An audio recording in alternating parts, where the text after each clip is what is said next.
Table 12.5, gross anatomy of the urinary bladder and urethra. So if you remember, our ureters come from kidney down to bladder. So that's showing one of the ureters. And then our urinary bladder is mostly made up of muscle, which we call our detrusor muscle. And then I'm going to make you think back to week 2, epithelial tissue. Which epithelial tissue lines the inside of our bladder?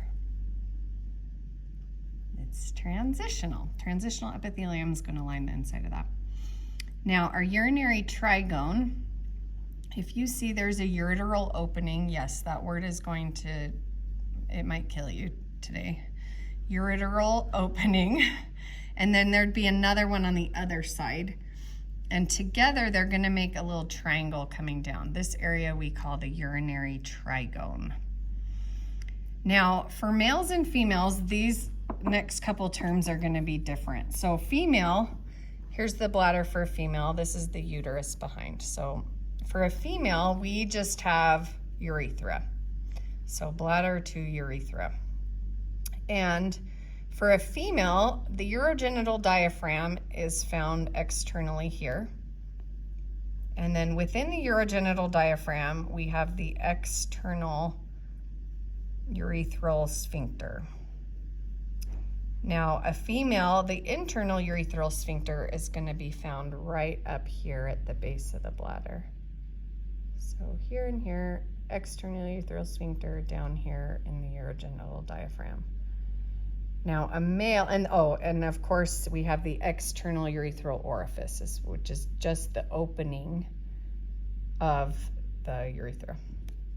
Now, a male is going to have more components because the male urethra is significantly longer and has different names for the parts of urethra that we're going to talk about.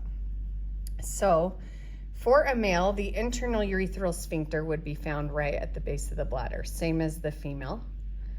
And then we're going to go through the prostate gland, which we're going to learn more of this anatomy in the male reproductive section.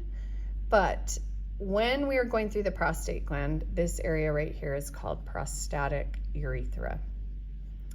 This is where we're going to find the male urogenital diaphragm. And within the male urogenital diaphragm, we have the external urethral sphincter. Remember, this is a circular muscle that can pinch and close off.